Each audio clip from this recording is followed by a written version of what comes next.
Hello, we're going to be talking today about Mesopotamia, which is called the cradle of civilization because it is actually the first civilization in the world. And we'll be talking about, this is our first civilization, and we're going to be talking about a lot of other civilizations as the semester progresses.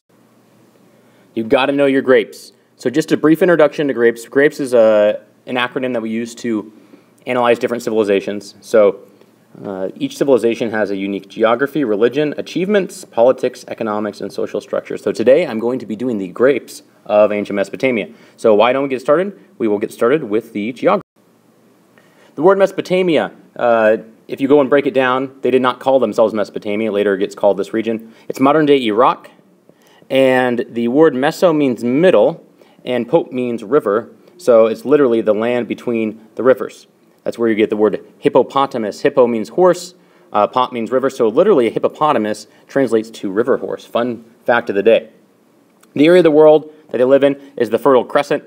Crescent you may think of as something like the moon or like those lovely dinner rolls. It's fertile because at the time the geography was a bit different. It was a lot warmer and wetter than it was now. Actually, probably about as warm, but a little bit more humidity. It's pretty dry today in Iraq. And the two rivers that you need to know are the Tigris and the Euphrates. These rivers, they depended upon them for water. But the problem with these two rivers is that they were unpredictable, and their banks would flood and destroy crops, and it wasn't so good. Led to a pessimistic outlook by the Mesopotamians because their life wasn't so hot due to these rivers. In addition, they tried to form some form of irrigation, which is where you go and dig trenches off the side of rivers in order to provide some water to your crops. And I'll show you a picture here in a second. Here are the two rivers, the lovely rivers, the Tigris and Euphrates, and it kind of curves over here, and that's where you get the Fertile Crescent. Some ancient Mesopotamian dudes doing some farming, some irrigation, all that fun stuff. And here's some irrigation ditches going, providing water into a drier land, coming usually from a river. Religion. Their religion was polytheistic. Poly means many, and theistic, gods. So if you go and break it down, into the two different words. There are many gods. What you're going to see, don't you love my handwriting? Many gods. You're going to see this is pretty traditional with a lot of these early cultures. There are also the $10 word of the day, anthropomorphic. Use that one on your parents. Anthropomorphic means they acted and looked like humans. So they would go and eat, sleep, have children, stuff like that. These gods were meant to be feared rather than loved. These people were afraid of their gods and goddesses. Each god or goddess tended to have control over a certain part of nature. They also practiced the art of divination, which is fortune-telling. They would fortune-tell through smoke, looking at animals' entrails, looking at their insides, dream interpretation, stuff like that. And they also created ziggurats, these lovely temples where they would go worship. Ziggurat is not a pyramid. It's different. Pyramids are in Egypt. Ziggurats are Mesopotamia. You had to be a priest to enter the ziggurat, and supposedly each city-state kind of had their own ziggurat, and the god would live at the top. When you died, you went to the lovely land of no return, which is essentially our version of hell. And at the land of no return, you could not come back, obviously, due to the name. And at the land of no return, you ate dust and clay all day and cried. And people would actually, when they were buried, they were buried with extra possessions because there was a belief that demons would steal their possessions as they went into the afterlife. So, lovely geography led to a lovely outlook. I'm being sarcastic.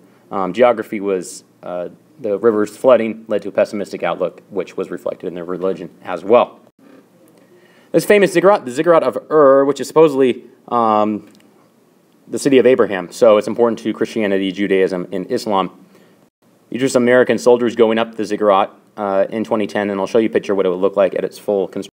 There you go. That is what it would look like in its glory days. Some other buildings around the world that look like ziggurats. You can start seeing. You're going to start seeing places that look like them as you travel around. Another one when you go to lovely Sacramento, California. Check out this ziggurat-inspired building next time. All the different gods and goddesses. Overall, there are over 2,400 different deities. That's a lot of gods and goddesses. Enlil, you do need to know him. He's the chief deity. He is in control of the weather. He is basically like Storm, if you want to do the X-Men reference. He controlled the weather, stuff like that. And according to Gilgamesh, which we'll talk about here in a second, he got angry because people were making too much noise, so he decided to make a massive flood to kill everybody. Lovely god. Achievements. The Epic of Gilgamesh. Gilgamesh was actually, according to the story, a real king, and then later on it got incorporated and kind of became a half king, half god.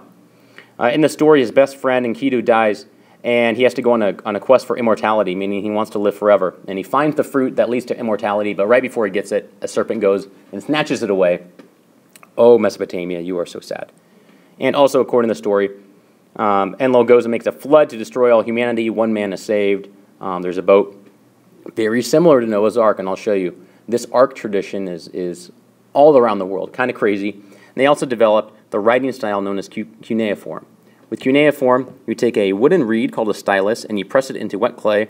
And cuneiform means wedge-shaped because it's basically shaped like a little triangle or something. And they press it down, and that makes their form of writing.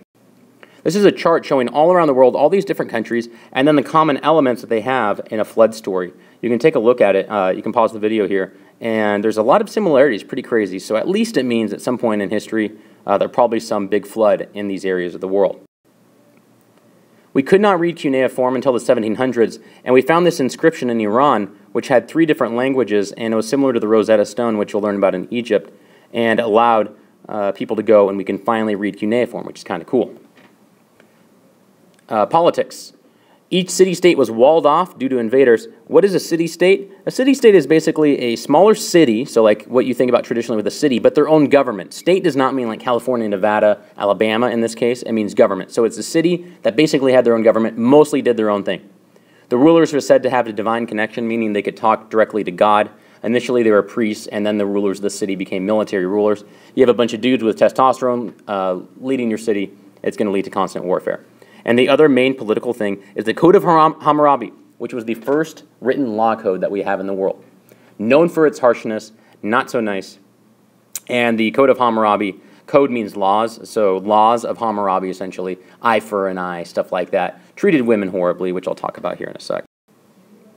What did it do? It regulated relationships with one another, any type of relationship. So husband, wife, father, son, buyer, seller, noble, free person, slave, stuff like that. There's 3 classes. The 3 classes are nobles,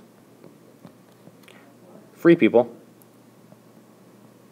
and you guessed it, slaves.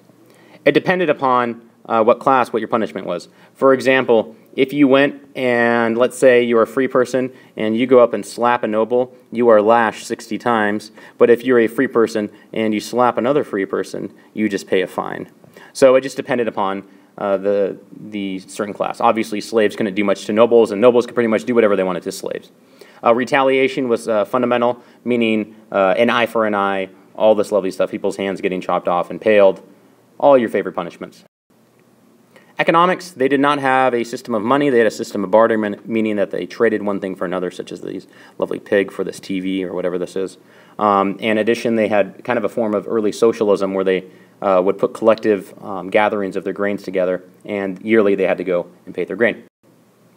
Social structures, there was an hierarchy, meaning there was like a top, bottom, kind of like if you think about a pyramid, and at the top you had the king, then you had the nobles, then the priests who were in charge of the ziggurats, civil servants. Some people don't know what this is. It's a governmental worker, so somebody that would like maybe possibly collect the grain. Soldiers who fought, artisans, which are like skilled craftsmen, farmers, and then slaves. It was a patriarchal society, meaning men were treated much better than women. Men could divorce their wives if they didn't have children. They just had to pay her a little bit of gold. If a woman was dying, their wife, they could go and replace her with another wife. Men could have 2 wives. Women were pretty much treated like garbage. They lived in simple adobe housing as well, which was one of the earliest forms of housing that they had. So there you go. There's the grapes of Mesopotamia. Hope you loved it.